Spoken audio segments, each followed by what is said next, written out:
ಮಹಿಳಾ ಮೀಸಲಾತಿ ಬಗ್ಗೆ ಅಪಪ್ರಚಾರ ಕುರಿತು ಗದಗದಲ್ಲಿ ಪತ್ರಿಕಾಗೋಷ್ಠಿ.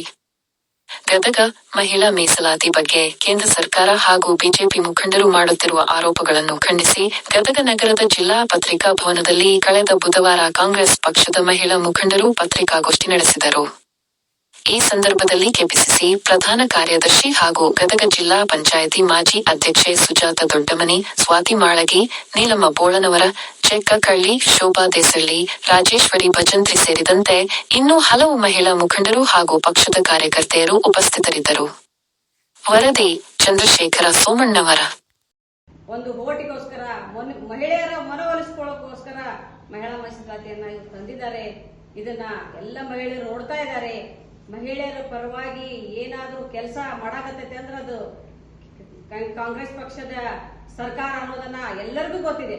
ಯಾಕಂತ ಹೇಳಿದ್ರೆ ಈಗ ತಾವು ನೋಡ್ತಾ ಇದ್ದೀರಿ, ಮಹಿಳೆಯರಿಗೆ 5 ಗ್ಯಾರಂಟಿಗಳನ್ನ ಕೊಟ್ಟಿದೆ ಕಾಂಗ್ರೆಸ್ ಪಕ್ಷ. ಯಾರು ಮಾಡಿರ್ಲಿಕ್ಕಿಲ್ಲ.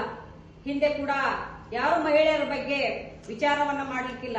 ಎಷ್ಟು ಮಹಿಳೆಯರು ರಾಜ್ಯದಲ್ಲಿ ಎಷ್ಟು ಖುಷಿ ಇದ್ದಾರೆ ಅಂತ ಹೇಳಿದ್ರೆ, ಯಾವುದೇ ಊರಿಗೆ ಹೋಗ್ಬೇಕಾದ್ರೂ, ಯಾವುದೇ ಒಂದು ದೇವಸ್ಥಾನಕ್ಕೆ ಹೋಗ್ಬೇಕಾದ್ರೂ ಬಹಳ ಕಷ್ಟವನ್ನ ಪಡ್ತಾ ಇದ್ರು ನಮ್ಮ ಮಹಿಳೆಯರು. ಯಾಕಂತ ಹೇಳಿದ್ರೆ ಮಕ್ಕಳಾರ ಕರ್ಕೊಂಡು ಹೋಗ್ಬೇಕು ಅಥವಾ ಗಂಡಾರ ಕರ್ಕೊಂಡು ಹೋಗ್ಬೇಕು. ಯಾರು ಕರ್ಕೊಂಡು ಹೋಗದೇ ಇದ್ದಾಗ ಅವರ ಆಸೆ ಹಾಗೇ ಇರ್ತಿತ್ತು. ಆದ್ರೆ ಈಗ ಹಾಗಲ್ಲ. ನಾವ್ ಯಾವುದೇ ದೇವಸ್ಥಾನ ನೋಡ್ಬೇಕಂದ್ರೂ ನಾವು ಹೋಗ್ಬಹುದು. ಅದು ಸಿದ್ದರಾಮಣ್ಣನವರ ಒಂದು ಕೃಪೆಯಿಂದ, ಡಿ ಕೆ ಶಿವಕುಮಾರ್ ಅವರ ಕೃಪೆಯಿಂದ ಹಾಗೂ ಎಲ್ಲ ಮುಖಂಡ ಸಚಿವರ ಒಂದು ಪುಣ್ಯದಿಂದ, ಕಾಂಗ್ರೆಸ್ ಪಕ್ಷದ ಪುಣ್ಯದಿಂದ ನಮ್ಮ ಮಹಿಳೆಯರ ಎಲ್ಲ ಪುಣ್ಯ ಸ್ಥಳಗಳನ್ನ ನೋಡ್ತಾ ಇದ್ದಾರೆ. ಜೊತೆಗೆ ಮಹಿಳೆಯರ ಆರ್ಥಿಕ ಪರಿಸ್ಥಿತಿ ಕೂಡ ಬಹಳ ಸುಧಾರಿಸಿದೆ ಈಗ. ಯಾಕಂತ ಹೇಳಿದ್ರೆ ಮಹಿಳೆಯರಿಗೆ ನೇರವಾಗಿ ಯಾವ ಏಜೆಂಟರ ನಡುವೆ ಇರ್ದೇನೆ 2,000 ರೂಪಾಯಿ ಯಾರು ಹೇಳ್ದೇನೆ ಅವ್ರ ಅಕೌಂಟಿಗೆ ಬರ್ತಾ ಇದೆ. ಇದೆಲ್ಲ ಯಾರು ಮಾಡಿದ್ರು? ಮಹಿಳೆಯರ ಬಗ್ಗೆ ಯಾರಿಗೆ ಅಭಿಮಾನ ಇದೆ, ಮಹಿಳೆಯರ ಬಗ್ಗೆ ಯಾರಿಗೆ ಕಾಳಜಿ ಇದೆ ಅನ್ನೋದನ್ನ ಬಿಜೆಪಿ ಮುಖಂಡರು ಅದನ್ನ ವಿಚಾರವನ್ನ ಮಾಡಬೇಕು. ಮಹಿಳೆಯರಿಗೆ 2,000 ರೂಪಾಯಿ ಕೊಟ್ಟಂತ ಈ ಸಂದರ್ಭದಲ್ಲಿ ನಮ್ಮ ಮಹಿಳೆಯರಿಗೆ ಆರ್ಥಿಕವಾಗಿ ಬಹಳ ಅವರಿಗೆ ಅನುಕೂಲಕರವಾಗಿತ್ತು. ಜೊತೆಗೆ ಅವರಿಗೆ ಒಂದು ಗೌರವ ತಂದುಕೊಟ್ಟೈತಿ. ನಮ್ಮ ಮಹಿಳೆಯರು 1 ಲಕ್ಷನೋ 2 ಲಕ್ಷ ಸಾಲ ತಗೋಬೇಕಾದ್ರೆ ಏನಾದ್ರೂ ಸೆಕ್ಯೂರಿಟಿ ಕೇಳ್ತಿದ್ರು ಬ್ಯಾಂಕ್ನವರು. ಆದ್ರೆ ಈಗ ಕೇಳೋದಿಲ್ಲ. 2,000 ರೂಪಾಯಿ ನಿಮಗೆ ಬರ್ತೈತೆ ಅಲ್ರಿ, ನಾವು ನಿಮಗೆ ಸಾಲ ಕೊಡ್ತೀವಿ ಅಂತ ಹೇಳಿ. ಅದಕ್ಕೆ ನಮ್ಮ ಮಹಿಳೆಯರು ಬಹಳ ಖುಷಿಯಿಂದ ಇದ್ದಾರೆ.